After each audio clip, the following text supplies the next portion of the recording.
por mi parte ya cedo la palabra a Rocío Frutos, que es la subdirectora general de Programación y Evaluación del FEDER en el Ministerio de Hacienda. Rocío, cuando quieras. Pues muchas gracias, es un placer estar aquí otra vez con vosotros una vez más y quería en primer lugar dar la bienvenida a todos los miembros de la red que están conectados a este sexto seminario dedicado a las estrategias sostenibles de especialización inteligente o S4. Y bueno, quería agradecer, como siempre, como tuve la ocasión la última vez, a Adriana, a Paloma, a Beatriz y a Pilar de la Secretaría Técnica de la Red, del CEDETI, pues la importante labor de impulso que están haciendo para dar continuidad a la actividad de la red con todos estos seminarios que están impartiendo en estos últimos meses y que nos están permitiendo abordar de una manera fácil muchos temas de gran interés para todos los miembros de la red, para los que vienen de la parte de investigación e innovación, para los que venimos de fondos. Por lo tanto, os felicito por haber sabido sacar buen partido de esta situación tan complicada que hemos pasado estos últimos meses. Y bueno, quería, por supuesto, dar la bienvenida al ponente del seminario, Miquel Landavaso, que es un conocido, yo creo que por todos, una figura de referencia, actual director de Crecimiento e Innovación en el JRC y responsable del JRC de Sevilla. Tiene un extenso currículo, es doctor en Económicas por la Universidad del País Vasco, comenzó su carrera profesional en SPRI, la Agencia de Innovación del País Vasco, y en 1990 se incorporó a la Comisión Europea. Desde entonces ha ocupado distintos puestos, entre los que destaca su posición como director de Estrategia y Comunicación Corporativa en el gabinete del presidente Juncker, diversas funciones en la DigiRegio. Bueno, de manera que, como he dicho, es una figura de referencia, yo creo que conocido por muchos o por todos los que estáis aquí.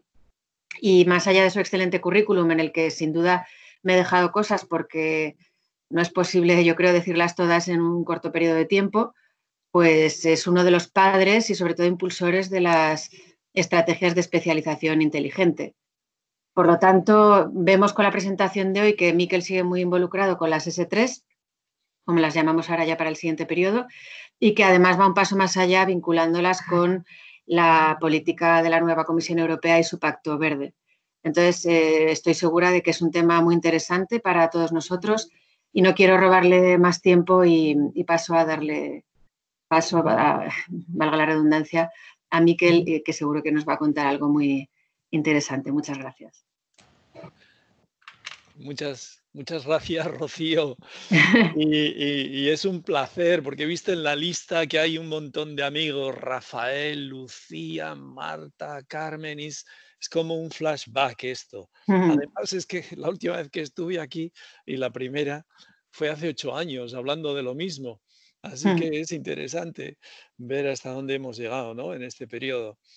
Yo me planteaba esto con mis colegas, los dos Fernandos y alguna compañera más que está en la lista, como una conversación con vosotros, ¿no? En un momento que yo creo que es clave, en el que podríamos entre todos ver cuál es la mejor manera de tirar para adelante en la situación actual. Y por eso, antes de empezar con mi presentación, me gustaría hacer una serie de consideraciones previas para enmarcar el debate, la presentación y el debate posterior, ¿no? Y esas consideraciones tienen que ver con el momento que vivimos y enlazan, si queréis, la crisis del COVID, la pandemia, el efecto de la pandemia, con el plan de recuperación en ciernes, el plan de recuperación que está siendo discutido, con la estrategia de la Comisión para futuro, ¿no? Las famosas 6 líneas directrices, pero que se enmarcan sobre todo en el Pacto Verde Europeo. Entonces, ¿cómo miramos a estas 3 claves de interpretación? Bueno, la primera es el COVID, ¿no?, la pandemia. Y yo creo que es muy importante tener en cuenta lo que esto significa, porque la crisis de la pandemia hace cierta esa expresión de esta vez es diferente, esta crisis es diferente. Esa frase que se ha dicho a lo largo de la historia tantas veces en relación con las crisis financieras recurrentes, ¿no? Pero es que esto no es una crisis financiera como la pasada. no solo por su impacto, que es 2 o 3 veces mayor, sino que tiene unas características propias diferentes que condicionan la respuesta que debemos darle. ¿A qué me refiero? Pues me refiero en primer lugar a algo tan sencillo como que un día nos despertamos y vimos que éramos todos vulnerables. Vulnerables en un sistema, en un sentido de simetría, ¿eh? La famosa simetría de esta crisis que luego evoluciona en unas consideraciones de asimetría total a las que me referiré más tarde. Pero ¿cuál es la simetría de esta crisis? Bueno, pues la simetría de esta crisis es que somos igualmente vulnerables, seamos del norte, del sur, del este o del oeste, ricos o pobres, somos vulnerables, de una forma que nadie se esperaba. Y además de ser vulnerables, nos damos cuenta que somos interdependientes en un grado que nadie se esperaba tampoco, porque mi solución como región, como país, como ciudadano, como vecino, no es solución si tú no eres parte de esa solución, porque además me puedes contaminar. Estamos todos en esto juntos. Y esta vulnerabilidad y esta interdependencia son clave para interpretar esta crisis. ¿Qué es lo que significa esto en términos económicos? En términos económicos, si seguís un poco el debate, por ejemplo, en el Financial Times, en el debate económico más reciente, la gente está utilizando expresiones como un cambio de paradigma entre lo que es la eficiencia de mercado, un sistema en el que hemos vivido hasta ahora de maximización de beneficios, shareholders value, minimización de costes. Este es el paradigma de nuestra economía, de nuestra sociedad, hasta hace muy poco. Este paradigma se transforma y pasa a un paradigma de resiliencia, una maldita palabra que vais a ver mucho, entre otras cosas porque el GRC ha hecho un informe sobre resiliencia que va a salir dentro de muy poco y que os aconsejo leer, porque tiene una serie de indicadores que nos va a comparar entre países y nos va a señalar dónde debemos enfatizar o invertir para ser más resilientes. ¿Qué significa la resiliencia? La resiliencia significa que pasamos de ese modelo de maximización de beneficios a un modelo en que la redundancia, la seguridad son clave.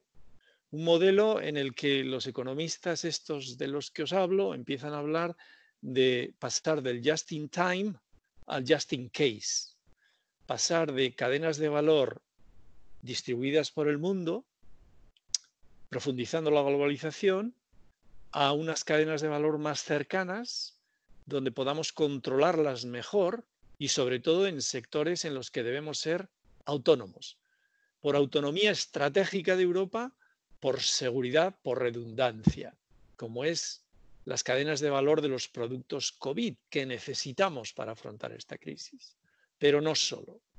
Entonces, una pregunta que uno se podría hacer es si en este cambio de paradigma, en este reshoring, en este acercamiento de las cadenas de valor, nosotros nos planteamos estratégicamente cómo recuperar parte de esas cadenas de valor para que vengan a nuestros territorios, cuáles son las condiciones que las harían factibles más cerca para que creen empleo de calidad, para darnos seguridad, para ser eficientes en este nuevo paradigma. Bueno, eso sería, digamos, una serie de reflexiones sobre la resiliencia que nos llevan además al concepto mismo de resiliencia.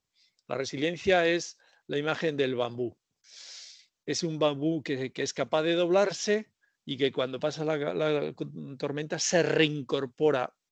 Y además, en el concepto de resiliencia, como lo entendemos, no solo se reincorpora, sino se proyecta hacia adelante. Y esta es una de las claves de interpretación del discurso de la narrativa comunitaria ahora. Es decir, cómo transformamos una tremenda crisis en una oportunidad para cambiar el modelo, pero proyectándonos hacia adelante en dos sentidos. Y por eso hablamos de la doble transición. Y ninguno de los dos es nuevo, pero sí su énfasis actual. El primero es el Pacto Verde. ¿Cómo hacemos que la sostenibilidad nos guíe? La sostenibilidad en sentido amplio. Y para aquellos que estéis interesados, leeros el informe que sacó ayer la Comisión sobre Sustainable Development Goals, los objetivos de desarrollo sostenible, que yo los tengo aquí atrás, porque veréis que precisamente en el ámbito del clima y del medio ambiente, en el ámbito de la desigualdad y en el ámbito de la igualdad de oportunidades, sobre todo en términos de género, no estamos haciéndolo muy bien, pero no como España, sino como Europa. Y eso nos dice que ese discurso del Pacto Verde es todavía más necesario. Un discurso del Pacto Verde en el que vamos a profundizar en la presentación. Y una segunda línea de trabajo que es la digitalización. Y no solo porque vemos los efectos, un incremento sustancial del teleworking por necesidad, haciendo la necesidad virtud, pero también una diferencia en la capacidad de teleworking, de trabajo a distancia, online, que hay entre regiones y países. Y también un incremento brutal de la actividad online. En cualquiera de las plataformas, en Instagram, en Twitter, pero también en Facebook, en online gaming, veis un incremento brutal de la actividad y también un reflejo de eso en las acciones de algunas de esas empresas que son casi todas americanas. Pasamos al segundo elemento de reflexión que enlaza con la crisis, ¿no? Que es el plan de recuperación. Y ya nos aproximamos al tema central nuestro, que es las estrategias de innovación. Hemos enfatizado el carácter simétrico de la crisis y ahora pasamos a precisamente identificar el carácter asimétrico de la crisis. Y debo decir que yo estoy muy orgulloso de mis colegas en el Centro Común de Investigación en Sevilla, que han estado en el corazón y están en el corazón del análisis económico de la Comisión respecto a la asimetría de la crisis. Y os invito a visitar nuestro website. Y son líneas de investigación 22 que hemos desarrollado justo cuando empezó la crisis como respuesta. ¿Y esto qué nos dice? Nos dice que hay una asimetría brutal y muy significativa según el sector de actividad. Vemos que los sectores más impactados, medidos, cuantificados, lo tenéis en nuestro website, son la hostelería, el turismo, la construcción. Son aquellos sectores que son además preponderantes en nuestra economía. Una asimetría de la crisis que tiene también una versión de género. Y tenéis un buen informe, uno de los primeros hechos en ese sentido. Como el confinamiento y como la cultura también y la inercia hace que haya una crisis claramente, una asimetría de la crisis en términos de género y, por supuesto, una asimetría de la crisis en términos geográficos. Hay 30 regiones, también tenéis ahí otro informe que lo estudia, que van a ser especialmente impactadas, muchas de ellas en nuestro país. Y también os digo, y estoy muy orgulloso de ello, que aquí en Sevilla hemos generado precisamente ese website Reopen EU para dinamizar el turismo. Es una aplicación que podéis descargaros y que podéis difundir entre el sector turístico de vuestras regiones para que lo usen para dinamizar, actuar de forma pragmática, práctica, inmediata, para facilitar ese turismo que es tan esencial en nuestro país con ese 12% de PIB o 13% de empleo. Y sobre todo en algunas de nuestras regiones como la nuestra, aquí en Andalucía con 450.000 personas, ¿no? Pues bien, además de esa asimetría sectorial, además de esa asimetría por género, además de esa asimetría geográfica, tenemos una asimetría que nos preocupa enormemente, que es la asimetría de capacidad fiscal de reacción. Porque la mitad de las ayudas públicas que rápidamente en la Comisión nos hemos apresurado en aprobar van a Alemania. Esas ayudas públicas, ese sistema de ayudas públicas de política de la competencia que asegura un equilibrio, un leveling playing field, no sé cómo se dice, del mercado único que desaparece precisamente por las urgencias, por la necesidad de la crisis. Entonces nos encontramos en una situación que la simetría del impacto de la crisis recae en las zonas, en los países y en las regiones, que además tienen la menor capacidad fiscal de hacerlas frente. Esto se intenta compensar con este plan ambicioso de recuperación.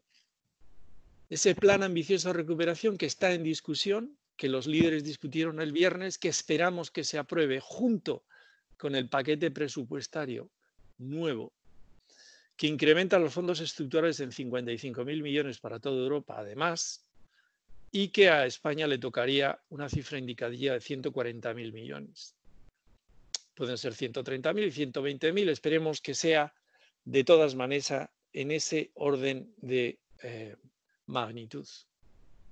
Y eso tiene unas consecuencias fundamentales para el debate de hoy. Porque, ¿qué vamos a hacer con ese dinero? Condición necesaria tener dinero. Condición necesaria acceder a una financiación que nuestra situación fiscal no permite y que gracias a la solidaridad europea se nos concede. Pero eso es solo la condición necesaria, porque la condición suficiente es tener un paquete de medidas, de proyectos listos para ser financiados, proyectos tractores que nos proyecten en esa doble transición verde y digital que estamos pidiendo. Tener en cuenta que el plan de recuperación, la Comisión lo plantea conectado al semestre, y el semestre tiene un título de 2 palabras, que es competitividad sostenible. Es innovación y Green Deal. Es esa estrategia, Rocío, de la que hablabas, que es la S3, que se vuelve S4, porque son estrategias de especialización e inteligencia sostenible. Y este es, si os acordáis de algo de toda esta charla, acordaros de una sola cosa, y es que tenéis una responsabilidad fundamental, clave, como responsables de las estrategias de especialización inteligente, para hacerlas sostenibles y ser capaces de generar los proyectos a corto y a medio plazo direccionados en términos de pacto verde y transformación digital. Si no sois vosotros, ¿quién lo va a hacer? Porque si no sois vosotros, corremos el riesgo de que a alguien se le ocurran buenas ideas. Por ejemplo, consultores que si les pagáis van a venir con una lista de proyectos. O nuestros amigos del Ministerio, y a lo bestia os lo digo, de Obras Públicas, que seguro que pueden pensar en más carreteras o trenes de alta velocidad, que además se gastan bien porque son una factura gorda, grande, y todo el mundo los ve y los toca. Pero son necesarios además de algunas, sí, infraestructuras de transporte que nos quedan para hacer nuestras exportaciones más presentes y competitivas en los mercados centrales, en algunas zonas de nuestro país todavía. Porque los únicos que llevan trabajando casi 10 años, teóricamente mano a mano con el sector privado, para generar proyectos enmarcados en una estrategia de futuro, sois vosotros. Y también os digo que esto es la prueba del 9, a la calidad de vuestras estrategias de especialización inteligente.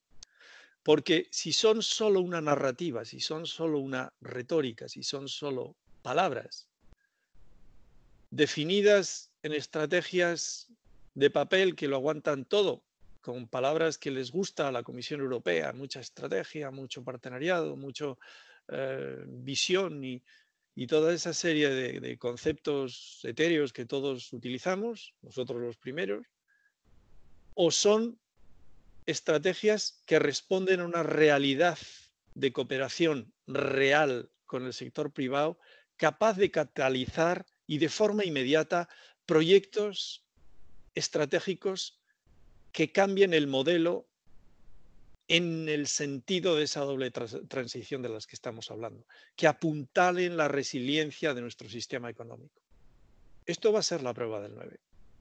Porque si las estrategias de especialización inteligente no están definidas, realmente soportadas por las ideas, por la capacidad de cofinanciación, por la visión pragmática y factible compartida en una región. Si son solo papel, entonces no van a generar proyectos y entonces vamos a volver a improvisar proyectos para gastar rápido, porque tenemos que invertir, no gastar, muy rápidamente, porque tenemos que sostener la economía en el corto plazo y proyectarla en el largo plazo, en el sentido de lo que estoy diciendo. Cuando hablamos del corto plazo, hablamos del muy corto plazo, porque en nuestros estudios se nos dice que, por ejemplo, los trabajadores de la construcción y de la hostelería tienen menos de un mes de sueldo ahorrado, son capaces de aguantar con sus ahorros menos de un mes. Sí existen las ayudas, que son por su naturaleza temporales, que ha instaurado el gobierno de España, están los ERTEs, pero todo eso es temporal. Necesitamos rápidamente poner en marcha la hostelería, el turismo, la construcción. ¿Cómo hacemos esto? ¿Cómo lo hacemos dentro de las estrategias de especialización inteligente? ¿Cómo utilizamos nuestra colaboración de años con el sector privado, del Entrepreneurial Process of Discovery, o del procedimiento, que no sé cómo se dice, de colaboración con el sector privado para generar esos proyectos? Pues bien, nosotros estamos diciendo, y también lo tenéis en el JRC de Sevilla, mirar, por ejemplo, en medidas rápidas, toda esa posibilidad de renovación de edificios, de construcción sostenible, que hace que disminuyamos el CO2 en línea con el Pacto Verde, porque el 30 y tantos % de las emisiones vienen de los edificios. Que hagamos edificios energéticamente más eficientes, Pacto Verde. Promocionando las energías renovables, Pacto Verde, y plan español de tener 75% casi de la electricidad de fuentes renovables en el 2030. Y además recuperamos a la gente, algunos de los trabajadores que más han sufrido por el impacto de la crisis, que son los de la construcción. Y además dinamizamos al sector industrial, los clústeres locales, a otro nivel de formación con más tecnología. Es decir, seamos concretos en los proyectos que generamos a través de los partenariados, la gobernanza, la visión, las estrategias de la RIS3. Si no sois vosotros, ¿quién lo va a hacer? Bien, y finalmente, porque esto más que consideraciones es la charla, las prioridades de la comisión son las que son esas dos. Y no van a ser otras. Y se nos va a juzgar, y la presidenta tiene muy clara qué es el Pacto Verde. Y que el Pacto Verde va a condicionar, que el Pacto Verde entendido en sentido amplio, y ahora vamos a por ello, ya empezamos con la presentación. Por favor, vamos a poner, Fernando, la primera transparencia. El Pacto Verde es un marco, una excusa para cambiar el modelo económico a un modelo sostenible que además nos dé autonomía estratégica como Unión Europea. Y en nuestro país es especialmente importante. ¿Por qué? Por un riesgo y por una oportunidad, además. Un riesgo es que si miramos los mapas de efecto de cambio climático en Europa, vemos que nuestro país es especialmente vulnerable. Y una oportunidad porque tenemos la gran suerte de tener sol, viento y olas, además de ríos y un cambio de cota sustancial. Y eso, si lo unimos a un plan de smart grids, a conexiones europeas transfronterizas energéticas, a desarrollo de baterías y capacidad de almacenamiento de la energía verde, nos puede dar un salto cuantitativo importantísimo en el sentido del Pacto Verde, arrastrando con él una ola de reindustrialización en el campo energético, pero no solo. Esto está en casi todas de vuestras estrategias de especialización inteligente. En cada región, según y cómo, sus características, su tejido empresarial y la visión que le habéis dado, pero está en casi todas. Aprovecharlo, generar las mesas de trabajo con el sector privado para generar esos proyectos tan necesarios en este ámbito. Mirar todo el tema de la circularidad de la economía, desde los desechos a la reutilización, la reparación, el reciclaje, la industria del reciclaje, todo aquello que genere valor añadido, empleo, capacidad industrial y a la vez nos lleve en esa dirección, en la dirección de ese faro que es ese planteamiento del Pacto Verde Europeo. Tenemos un país también con una riqueza medioambiental increíble. Tenemos una serie de condiciones que caracterizan el Pacto Verde definido en términos europeos que nos hacen especialmente, que nos dan una oportunidad, que nos permiten inspirarnos y hacer cosas de forma concreta con esa nueva financiación que nos va a venir del plan de recuperación. En alimentación y agricultura, ¿no? From farm to fork, de la granja al tenedor. La riqueza agroalimentaria de nuestro país, también en las estrategias, en muchas de las estrategias de especialización inteligente españolas. ¿Cómo podemos exportar más valor añadido? No solo cantidad, sino calidad. ¿Cómo ganamos en valor añadido dentro del sector agroalimentario, en todos los temas de alimentación, salud y en temas también de autosuficiencia alimentaria, cercanía, producto verde, que esta crisis además ha puesto de relieve? Hemos hablado de la biodiversidad, somos un país privilegiado en los edificios eficientes y sostenibles, lo acabo de mencionar. La movilidad sostenible que empieza por las ciudades. ¿Cómo hacemos? Y veréis luego un ejemplo. ¿Cómo hacemos laboratorios locales de movilidad sostenible? ¿Cómo aceleramos el proceso del coche verde? Yo no sé si la mejor manera de dinamizar el tejido industrial es dinero para comprar coches. Lo que sí estoy seguro es que planes de inversión que nos hagan más atractivos para las empresas multinacionales de elaboración de coches en términos verdes, eso sí nos va a traer financiación, inversión extranjera, sobre todo si utilizamos los clústeres del primer tier de proveedores. También habíamos hablado de energías renovables y a veces uno se planteaba cómo es posible que cuando va a Bavaria o en Valonia, donde apenas, y yo he estado 30 años en Bruselas, vemos el sol de Pascuas a Ramos, por decirlo de alguna manera, pueda haber más fotovoltaico que cuando vamos a Canarias o en Baleares.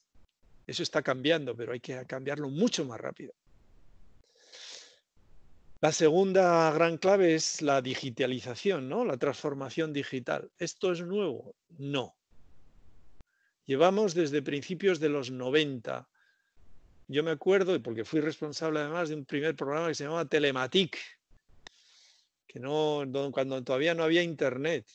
A otro que era Worldwide Opportunities en regiones menos favorecidas, cómo usamos websites, el online marketing, cómo estuvimos promocionando esto y cómo hicimos estrategias de sociedad de la información, la llamamos.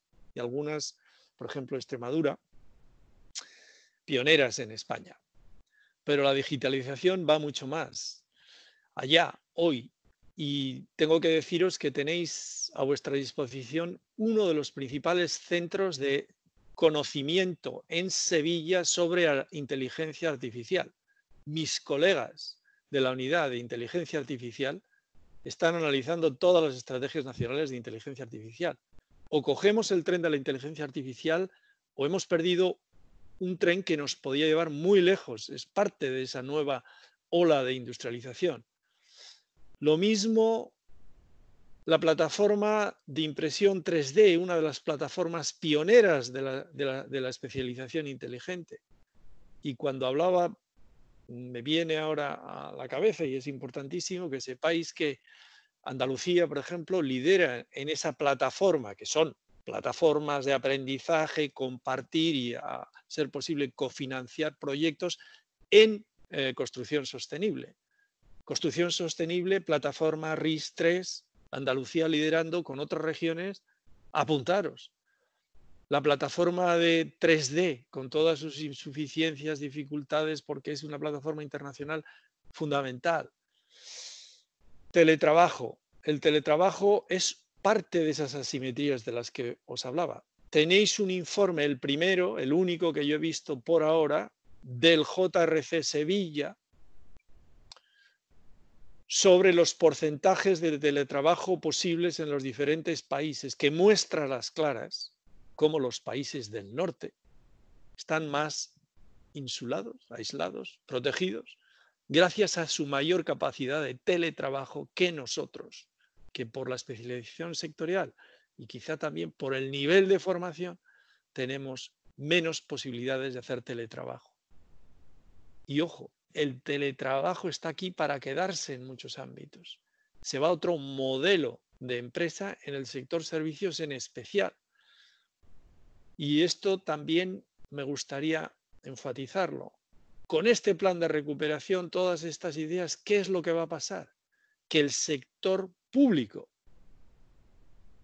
va a tener mucha más proyección y responsabilidad en el campo económico en los próximos años. Y eso significa que hay que reinventarse como sector público, que tenemos que mejorar la capacidad de planificación, de implementación y de colaboración con el sector privado. Pero ¿quién, si no sois vosotros, que lleváis casi una década trabajando en las estrategias de especialización, lo va a hacer mejor? Si las estrategias de especialización inteligente precisamente son un vehículo de mejora de la gobernanza, de aprendizaje institucional, de colaboración público-privada, de visión estratégica para una transición económica, para un cambio del tejido a través de la innovación en sentido amplio. Son cambios fundamentales y vosotros estáis en la mejor posición posible. Sector público que además, también os digo, tiene que cambiar radicalmente en términos de burocracia. No podemos permitirnos que en España, por ejemplo, en temas de emprendedurismo, en vez de 3 días y 300 euros, cualquier chaval, cualquier ingeniero de los muchos que desgraciadamente están en paro, de la generación esta que le ha tocado 2 crisis, que muchos se tienen que ir a Alemania, en esta gangrena de talento que hemos tenido, que tenemos, hay que darles posibilidades de emprendedurismo que les faciliten la vida. Tienen que poder crear una empresa en menos de 3 días por menos de 300 euros, no en 3 meses y por 3.000 euros, y acabar el año con menos 10.000 euros, sin haber generado un solo euro de beneficio. Hay que cambiar radicalmente el sistema para facilitar la creación de empresas. Y eso es sector público. Y eso es sector público no solo regional ni nacional, también europeo. Todos tenemos responsabilidad. Todos sabéis de las auditorías, de los fondos estructurales. Y este es un tema clave también. Tenemos que repensarnos cómo utilizar los fondos estructurales de forma mucho más rápida y fácil para todos. No es posible que con las mismas reglas Dinamarca gaste el 90% de los fondos en innovación y mucho más rápido y fácil que nosotros. Algo tenemos que hacer, revisar el sistema para que esto fluya mucho más rápidamente, porque a mí me preocupa muchísimo que cuando recibamos el dinero del plan de recuperación, este no llega a la economía real con la premura, con la facilidad, con la rapidez y el impacto que necesitamos en este contexto de crisis. Y aquí nos pone Fernando, nos recuerda en esta transparencia, con esto de la estrategia de especialización, que a mí me gusta llamarla, como la hemos llamado durante los últimos 25 años, estrategias de innovación a través de la especialización inteligente. Estas estrategias de innovación se caracterizan por esa colaboración con el privado, por ese énfasis en la transición industrial, la transformación del tejido productivo, crear empleos de calidad, primero retener talento, generar y retener talento. Y en la mayor parte de vuestras regiones, con las características empresariales que tenemos, de tamaño y especialización sectorial de nuestras empresas, tenemos que hacer una reflexión profundísima sobre la formación profesional, porque innovación con las pymes que tenemos pasa necesariamente, fundamentalmente, por una formación profesional adaptada. Esto es parte de la innovación. Cuando hablamos de, ayer teníamos un seminario internacional del mundo mundial sobre precisamente los objetivos de desarrollo sostenible y las políticas de innovación, STI, ciencia, tecnología e innovación. En nuestro país tiene que ser una S fuerte, hay que preservar y mantener y agrandar todo lo que podemos hacer en esfuerzos científicos orientados. Hay que tener una T grande, que es una difusión de la tecnología. Tenemos que generar lo que podamos, pero sobre todo tenemos un tejido económico que tiene que absorber, difundir y absorber tecnología y adaptar. Y tenemos que tener una I inmensa de innovación. Innovación en sentido amplio, que como os digo, debe cubrir desde la formación profesional hasta la investigación de punta, pues por supuesto ahora en temas de salud para empezar. Y sobre todo, pues eso, estamos, ¿cómo? Pues ventajas competitivas. Vosotros lo habéis hecho, las estrategias de especialización, de innovación, son estrategias de diversificación especializada, de modernización del tejido, analizando de verdad en qué somos buenos, dónde estamos, de dónde venimos, con qué contamos, a dónde vamos. Esas son las estrategias de innovación. Y esto os ha debido permitir ya identificar pues, las empresas, los sectores, las oportunidades, nicho de mercado, con las empresas que tenéis y con las capacidades de investigación, de desarrollo tecnológico, de innovación, propias en las regiones nacionales o internacionales. Y de eso eso es lo que os caracteriza. Tenéis que, también hablábamos de experimentación y demostración. Bueno, pues en estos campos de la digitalización y del Pacto Verde son inversiones de riesgo, son inversiones a largo plazo, son muchas de ellas intangibles. Tenéis que experimentar, arriesgaros, y ese es un papel que en el sector público no hemos sabido jugar especialmente bien. Esto de tomar riesgo con los auditores que tenemos, con las ordenanzas municipales, etcétera. Tenéis que ser conscientes de esas misiones locales también del programa Horizonte 2020 y tratar de anticipar lo máximo posible. Vamos a seguir. La siguiente, por favor. Vamos a decir, recordaros que yo os estoy diciendo todo esto, pero os estoy invitando también a que explotéis al máximo lo que os podemos dar como, bueno, pues fuente de conocimientos, de metodologías, de redes, de contactos a nivel europeo, desde Sevilla para España.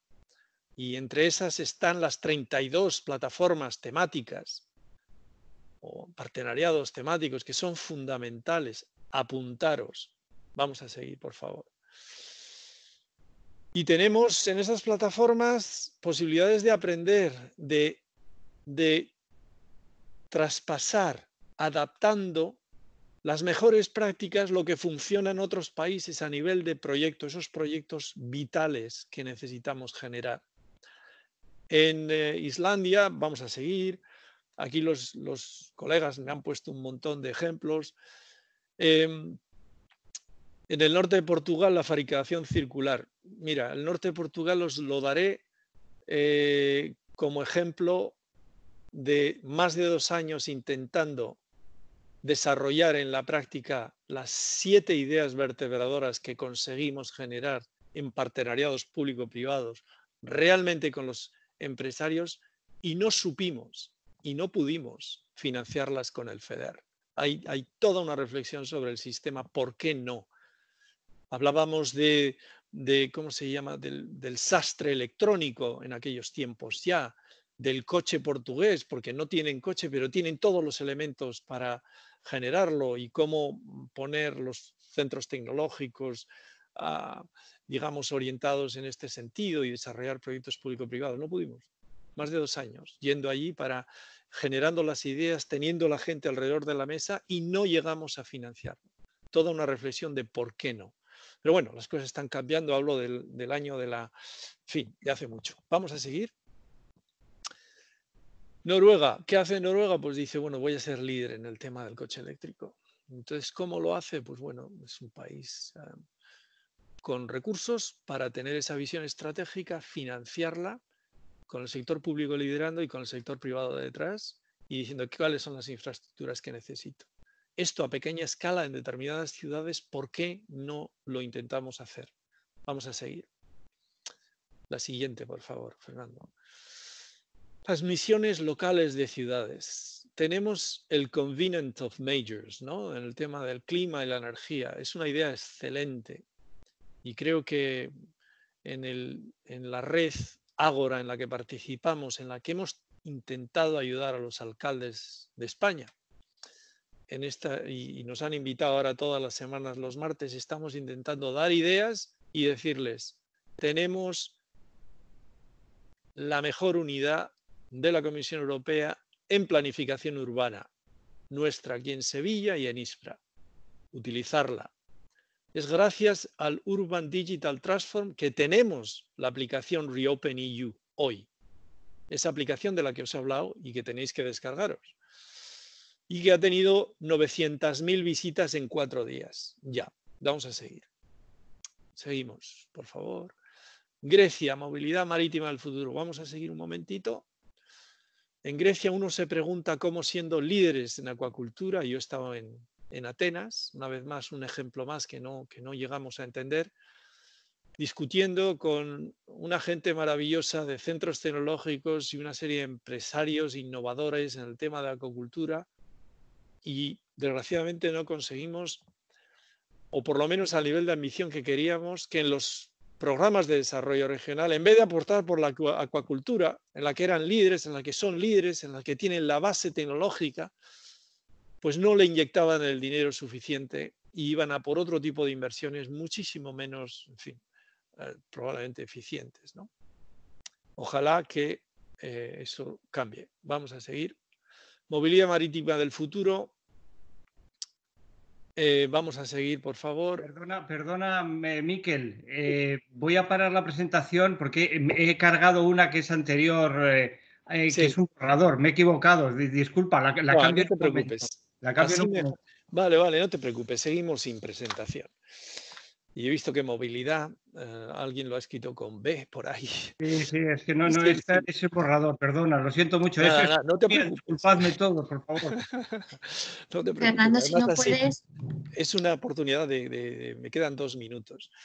En fin, yo el resto de la presentación son ejemplos. Y son ejemplos que simplemente tratan de justificar esas plataformas como plataformas de aprendizaje en la que estáis invitados a participar, para poder ver, analizar, evaluar si lo que allí otros hacen podéis trasladarlo, traducirlo y adaptarlo a vuestra realidad con el dinero que nos va a venir para poder generar esos proyectos tan necesarios que necesitamos generar ya.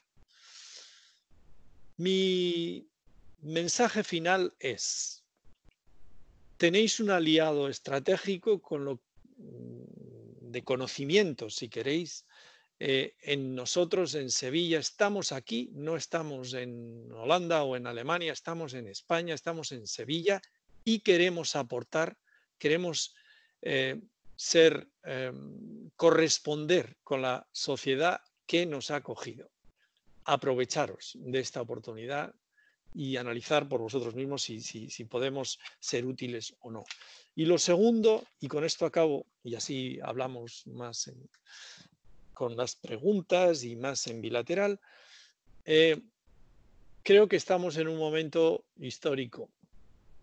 Es fundamental que vosotros que estáis en primera línea, que habéis invertido, pasado tiempo, esfuerzos en generar estrategias de innovación por territorio, colaborando con el sector privado, convenciendo a vuestros políticos de una visión de futuro que debe ser continuada, mantenida, porque es la única manera de llegar a ella. Y hay una visión que tenéis que hacer dos cosas. Una es, en esas estrategias, hacerlas S4, hacerlas sostenibles, inspiraros en esa doble transición verde y digital, adaptarlas a eso. Y segundo, utilizar las estrategias para generar los proyectos, porque si no lo hacéis vosotros, otros los van a hacer y van a ser mucho menos estratégicos, más fáciles, pero menos estratégicos, con menos impacto, con menos capacidad de transformación económica que lo que tenéis vosotros en las estrategias de innovación. Y con esto, perdonar el largo discurso, me callo y estaré encantado de interactuar con vosotros. Las preguntas difíciles las voy a pasar a mis colegas y las demás, pues si puedo, las respondo yo. Muchísimas gracias, Miquel. Rocío, ¿estás por aquí? Estoy aquí, sí. Perfecto. Muy Ahora, bien. vamos a poner las preguntas.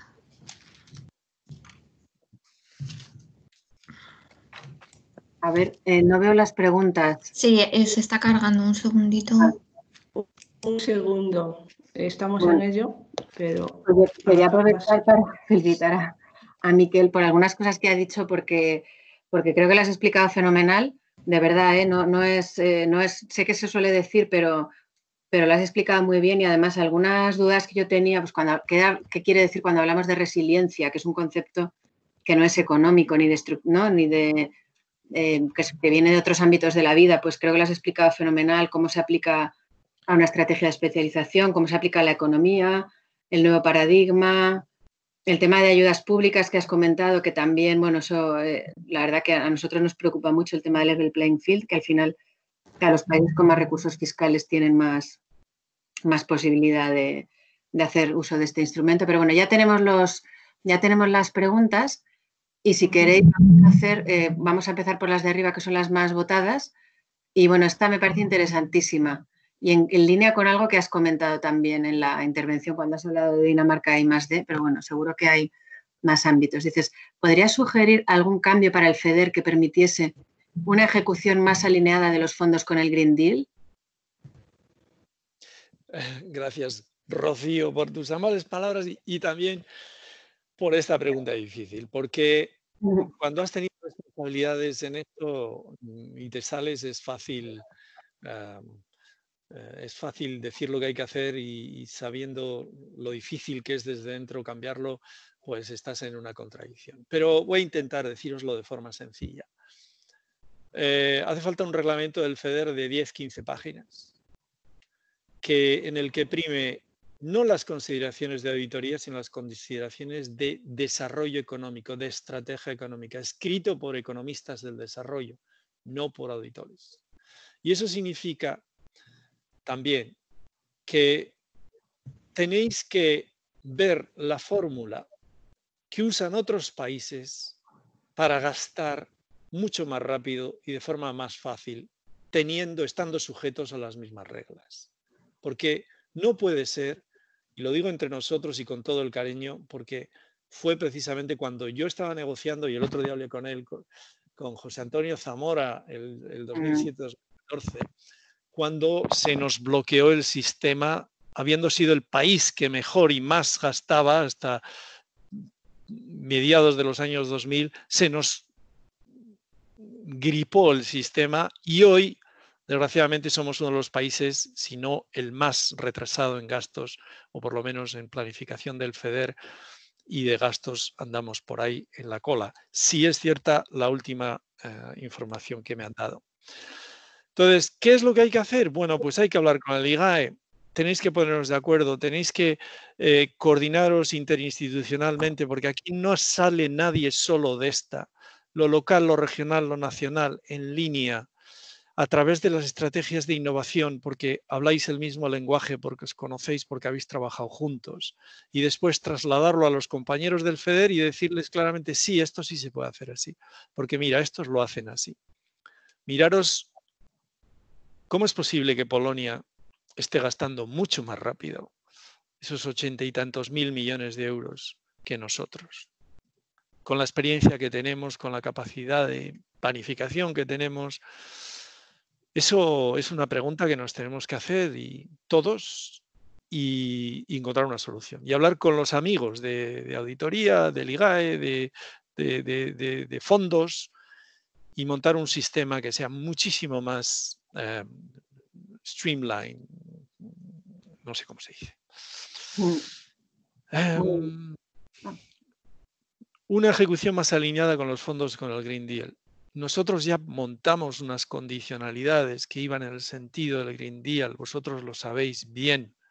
Todo lo que era gasto verde, ya en la anterior generación del FEDER, se ponían unos límites inferiores de gasto, por lo menos esto, en renovables, en sostenibilidad. Ahora en el presupuesto creo que hablamos de una tercera parte casi que tiene que tener relación, presupuesto comunitario, con los objetivos de París. Entonces, todo lo que es verde en la nueva legislación del FEDER va a ser promocionado. Desde lo que hablábamos de renovación de edificios a, por supuesto, las renovables y todo lo que tenga que ver con la economía circular. Eso es algo que tenéis que tener clarísimo. A ver, ¿cuál se prevé que sea la fórmula público-privado de desarrollo sostenible? La fórmula para proponer estos proyectos público-privados de desarrollo sostenible del estrés es que vosotros, en ese proceso de colaboración con el privado para desarrollar la estrategia, lleguéis a identificar, a dar el paso desde la gran teoría, desde la gran visión de futuro, al nivel de proyecto. ¿A qué empresas, uniendo fuerzas con un centro tecnológico, pueden desarrollar proyectos concretos mañana en el ámbito verde? Y para ser muy concretos, ¿cuál es uno de los mayores éxitos que ha tenido, creo, el CEDETI en la financiación de la innovación? Yo creo que eran los proyectos CENIT. No sé si habrá algo ahora parecido, seguro que sí. Donde dices como sector público, si vosotros os ponéis juntos y me dais una inversión de innovación, yo pago la mitad. Y de mi mitad, la mitad tiene que pasar por un centro tecnológico. Es una simplificación y seguro que es incorrecta. Pero este es el sentido. Es cómo triangulas entre sector privado que pone dinero, sector público que pone dinero para minimizar el riesgo de la inversión del sector privado. Es decir, cataliza dinero privado. Y a la vez pone al servicio de esa inversión los conocimientos existentes a nivel regional o nacional en los centros tecnológicos en las universidades. Eso es lo que tenemos que hacer. Tenemos que financiar clústeres, tenemos que conseguir canalizar todo ese talento que sale de las universidades hacia el tejido económico y ver cómo conectamos eso y sobre todo ese énfasis que decía en temas de formación profesional. Entre vosotros tenéis una riqueza, una diversidad de experiencias que en muchos casos es simplemente copiar y pegar. En el tema más inmediato, yo recuerdo, si me acuerdo bien, que, por ejemplo, Valencia, Andalucía, en el tema de salud, en el tema de digitalización y salud, había proyectos financiados por el FEDER emblemáticos, en los clústeres del calzado, en la política de clústeres, por supuesto, del País Vasco, de Navarra, en las buenas cosas que se hicieron en Castilla y León. Todos los parques tecnológicos pioneros están financiados por el FEDER. Zamudio, Valladolid y Málaga. Voy a decir una barbaridad, pero porque estamos en el CEDETI. Tenéis que multiplicar por 2 o 3. Tenéis que multiplicar por 2 o 3 y no vale decir es que no tenemos empresas, están solo las 2000 y nuestros sistemas de evaluación que son serios solo valen para... No. CEDETIS, SPRIS y compañía, tenéis que multiplicar por 2 o 3 sin burocracia, mano con el sector privado. Es que estamos ahí, ¿eh? A ver, Roberto dice el Green Deal es la S3 europea. Me preocupa que se quede meras intenciones y no se traslade a la ejecución. Totalmente de acuerdo. Pero ¿sabéis de quién es la responsabilidad de esa ejecución? De vosotros. De las estrategias de especialización que están sobre el terreno, que están escritas y están escritas por algo. Esto no son documentos que uno da al político de turno para hacer discursos y convencer a la gente de que tenemos una visión sobre el futuro de nuestra economía. Las estrategias son una disculpa, son un papel que hay que romper pasado mañana, porque solo tiene sentido si de ella destilamos proyectos para transformar la economía en la realidad. Las estrategias son entes vivos, son moving targets.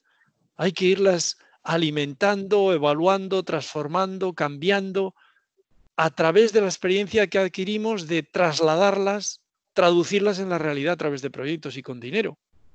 Si no, no son nada. ¿Y quién tiene que hacer esa traducción? ¿Quién recibe el dinero comunitario? ¿Quién tiene el dinero público para catalizar inversión privada?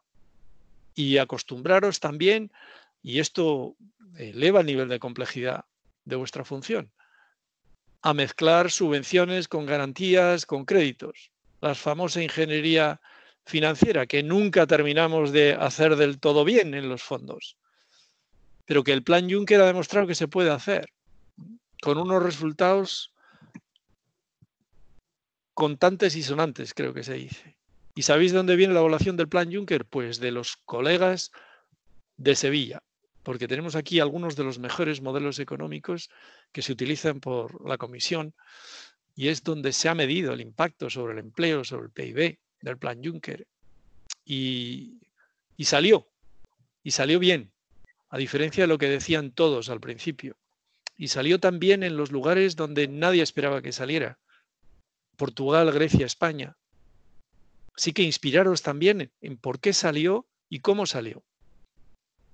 Aquí yo tengo el ejemplo curioso en Sevilla de que tenemos al BEI en el piso de abajo. Jessica. Y resulta que el BEI nunca se había encontrado hasta que le invité a un café al chico del BEI, que resulta que es conocido de los años de la S3, con el responsable del parque tecnológico que está buscando financiación precisamente para una eCity. ¿Cómo es posible que no se hayan hablado nunca en el bar del edificio? Pues se hablaron. Cosas tan sencillas como esa, ¿no? A veces son la clave. A ver, vamos a otra más. ¿Podría el Ministerio realizar la comparativa que dice Miquel para encontrar las mejores prácticas para acelerar la aplicación de fondos?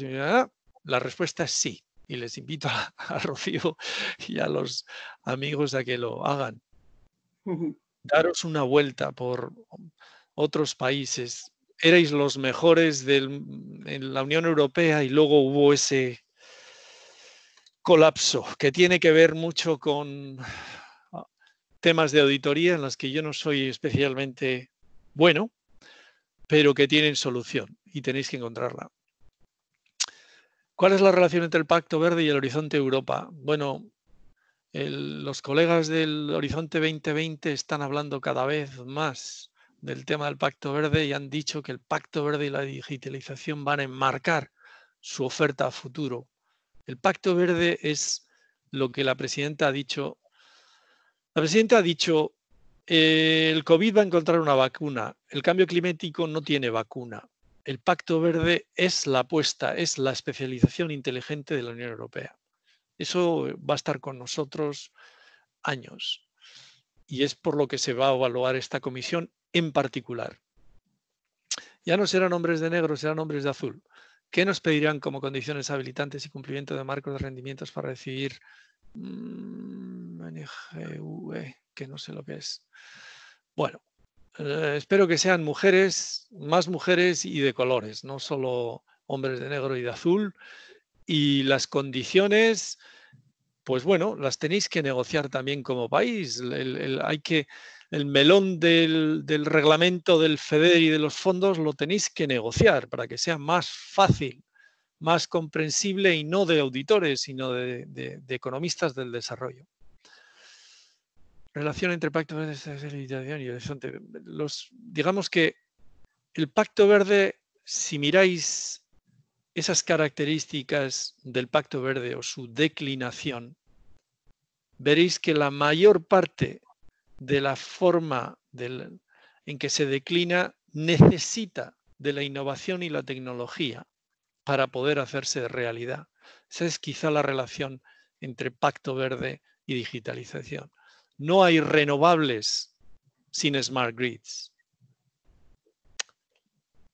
La inteligencia artificial va a jugar un papel fundamental en nuestra vida cotidiana y en el sentido de la sostenibilidad, si la utilizamos bien, y en eso estamos, etcétera, etcétera. Esa es la relación. Y el Horizonte 2020 va a promocionar redes de investigación transnacionales que apunten en la dirección del Pacto Verde y la digitalización. La redundancia. La redundancia se refiere a que si algo va mal, haya un plan B siempre. Que si nos quedamos sin mascarillas y respiradores, no tengamos que esperar a que los chinos se pongan las pilas, sino que tengamos cadenas de valor más cercanas que controlamos, capacidades de producción autónomas que nos den independencia estratégica como Unión, como país, para no tener que depender tanto en la fábrica del mundo. Y esta es una probablemente de los impactos estructurales de esta crisis. Nuestras relaciones con China. También os digo, por hacer publicidad, que estamos preparando un segundo informe sobre China aquí en Sevilla y que saldrá en finales de año probablemente, pero que tenéis el primero que podéis leer, donde hay algunas de estas consideraciones. Aprovecho para decir también que si vamos hacia el Pacto Verde y queremos renovables y queremos coche eléctrico, dependemos de una serie de materiales que nos hacen vulnerables estratégicamente porque los traemos de muy lejos. Y esa es una de las consideraciones dentro del Pacto Verde, la independencia estratégica, la resiliencia, la seguridad de aprovisionamiento. Según el Tribunal de Cuentas Europeo, el Plan Juncker no mejoró la situación del sur de Europa. No, yo he leído el informe del Tribunal de Cuentas y no dice eso. Leeros, por favor, la última evaluación o las últimas evaluaciones del Plan Juncker. Leeros la lista de países que más proyectos y más volumen de financiación han practicado. El Plan Juncker salió con informes de Bruegel diciendo esto no va a cambiar nada, en realidad son proyectos disfrazados, cambiados de nombre. No es cierto. Estaba en Luxemburgo discutiendo con el BEI, precisamente era responsable de la comunicación en el tema del Plan Juncker, y el Plan Juncker sí ha cambiado las cosas. Ha tratado de solventar ese gap de inversiones privadas enorme que tenía Europa y que nuestros modelos desde Sevilla denuncian en términos del GDP gap. Y lo ha hecho a través de algo que nadie creía, que esos multiplicadores a través de las garantías y de los créditos blandos en proyectos de un riesgo que el BEI raramente había asumido hasta el momento. ¿Cómo encajarán los 14 ecosistemas industriales presentados por el comisario Breton en las S4? La verdad es que me los tengo que leer, no lo sé. Pero el comisario Breton, lo que sí os puedo decir es que tiene un discurso muy fuerte, muy decidido, muy desacomplejado frente, por ejemplo, a competidores digitales americanos, que tiene muy claro el tema del digital tax, que van a luchar por ello, que tiene muy claro el tema de una inteligencia artificial que no sea ni como la americana, que es mercado, ni como la china, que es control, sino como propia, que está basada más en, pues, para empezar, en la seguridad de los datos personales y en el modelo social de mercado europeo. Pero la verdad es que no sé, no tengo en la cabeza ahora esos 14 ecosistemas. ¿Hay posibilidad de consultar al JRC en Sevilla mediante reunión presencial sobre orientaciones y posibles bancos de ideas? Clint García Alibrandi. Sí, no sé de dónde eres, Clint, pero bueno, estáis todos invitados a venir a Sevilla. No vengáis todos a la vez, pero el que quiera profundizar en alguna de estas cosas y nosotros podamos ayudar, no dudéis en conectarnos. Están mis colegas Fernando, aquí los dos Fernandos, llamarles con Alessandro, con Manuel, quedar y hacemos sesiones de aprofundizamiento. Se habla de recuperación sostenible digital e inclusiva. ¿Cómo crees que se va a conseguir la inclusión? Pues uno de los efectos asimétricos, desgraciadamente, de esta pandemia es el incremento del coeficiente de Gini. Hay un incremento claro de desigualdad por el impacto asimétrico que tiene la crisis en distintas categorías socioeconómicas. Están mucho más impactadas los primeros dos deciles que los demás. Es gente que además no puede teletrabajar o puede trabajar mucho menos. Tenemos un riesgo real de profundizar en esa desigualdad que ya os decía, además que sin crisis, esa evaluación de los Sustainable Development Goals que salió ayer lo identifica como uno de los 3 de los 17 objetivos de desarrollo sostenible que Europa, en los que nos queda mucho por hacer todavía.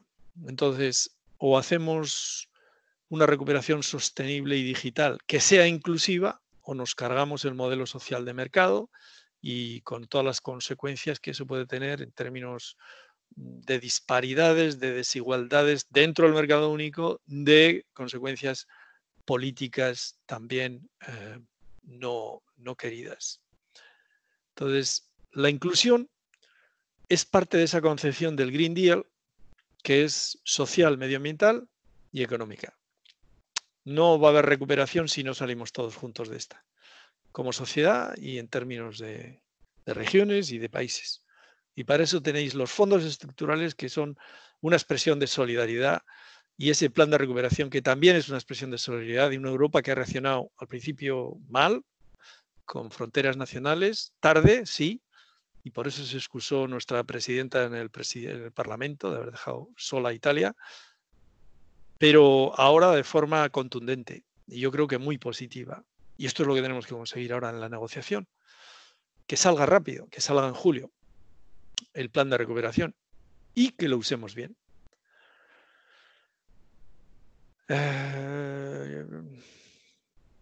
Ya no quedan más preguntas. No sé si Rocío quiere mencionar algo.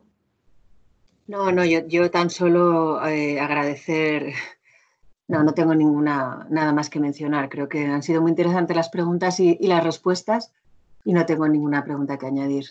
Así que con lo que si queréis podemos terminar. No sé, hay una persona que levanta la mano, me parece. Sí, soy Alba Puigdomènech. ¿Me oís? Sí. ¿Puedo Sí. hacer una pregunta que me interesa mucho? Sí.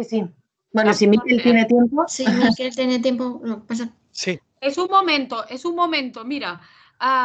Yo estoy un poco preocupada porque no acabo de ver el encaje entre la estrategia estatal que se está elaborando y de la cual me he leído el borrador, etcétera, y las estrategias regionales.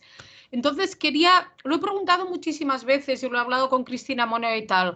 Como estáis los de fondos y está también Mike, me gustaría que me dijerais un poco esto. O sea, una especialización territorial, de hecho, es territorial, ¿no? Entonces, yo veo que tiene que haber mucha coordinación, pero ni tan solo tengo claro desde qué punto de vista va a ser la nueva estrategia estatal, digámoslo así, una forma, o sea, va a ser la RIS3 o la S4 española, no lo tengo claro y es muy importante para el desarrollo de nuestra RIS3 eso. Rocío, yo creo que es más la pregunta para vosotros. Desde nuestro punto de vista, si quieres, 2 pinceladas. Una es que yo creo que las RIS3, las que habéis hecho, es el ejercicio de planificación más sólido, más antiguo, basado en la innovación de la mano del sector privado que existe en España. Y eso significa que deberían ser los pilares de un edificio cuyo techo puede ser nacional. No vamos a hacer centros tecnológicos de inteligencia artificial en cada región. No se pueden hacer centros de renovables como el nacional que está en Navarra en cada región. Tenemos que conectarlos, ¿no? Y es ese arte de usar los pilares de la RIS3 para un edificio nacional que de forma coherente se apoye en ellos y maximice la inversión y la capacidad de tracción que tiene la RIS3 dentro del país para generar proyectos. Esa para mí sería la respuesta desde nuestro punto de vista, ¿no? Vale. Bueno, yo si os parece por alusiones, soy Cristina Moneo. Alba, ¿qué tal estás? Bien, Cristina. Este tema ya lo hemos comentado, ¿no? Sí. El diseño que se está haciendo de la nueva estrategia es estrategia española de ciencia, tecnología e innovación. Y entonces, en ese sentido, es una estrategia paraguas, como sabéis todos, de lo que será luego la estrategia estatal y las estrategias regionales, ¿no? Esa es la idea que tiene la estrategia que se está diseñando en este momento. Eso en absoluto quita autonomía a nadie para diseñar sus estrategias regionales como considere más oportunas. Lo único que permite es un sistema de coordinación que me parece que en estos momentos es fundamental, ¿eh? Ese es el diseño que se está haciendo ahora mismo de la estrategia. Y si te has leído el borrador, pues me imagino que has visto que va por ahí. Por supuesto, cada región tendrá su autonomía para diseñar sus estrategias regionales en función de lo que considere más oportuno y más conveniente, ¿eh? Pero siempre dentro de ese paraguas de la estrategia nacional. Sí, es que la duda que tengo es si va a haber otra estrategia nacional o es esta que me he leído. O sea, hay otro, ¿es esta el paraguas y lo que ya es la RIS3 española o habrá otro diseño de RIS3 española? La RIS3 española no existe como tal, existirá la RIS estatal y luego las RIS regionales. Y esa RIS estatal estará compuesta por la estrategia española como paraguas y el plan estatal. Vale. Y luego el resto de estrategias regionales tendrán como paraguas la estrategia nacional y luego su estrategia regional, ¿eh? Vale. Es decir, que lo único que estamos creando realmente es ese paraguas que va a cubrir todas esas estrategias regionales y la estrategia estatal para conseguir una mejor y mayor coordinación entre todas las regiones y también con la Administración General del Estado, ¿eh? Eso es lo único que se está haciendo, ¿vale? Vale. Muy bien, gracias. Y siento la intervención, pero ha sido por alusiones. Sí. No, yo creo que ha sido una intervención muy oportuna, así que gracias, no tengo nada que añadir a lo que has comentado. No sé si ya podemos ir terminando. Sí, ya vamos terminando, que Miquel además, Miquel se tiene que marchar. Muchísimas gracias, Miquel, por toda tu disponibilidad, ha sido muy, muy interesante. Y nada, nosotros os emplazamos a la próxima sesión, que es el próximo martes, el 30 de junio, que hablaremos de regiones en transición industrial. Y nada, muchísimas gracias, Rocío, Miquel otra vez, y Fernando, Cristina, muchísimas gracias a todos. Estupendo. Muchas gracias, Rocío, Paloma, y a todos. Y un abrazo y cuando queráis. Muchas gracias. Muchas gracias, Miquel. Adiós. Muchas gracias a todos. Hasta luego. Gracias.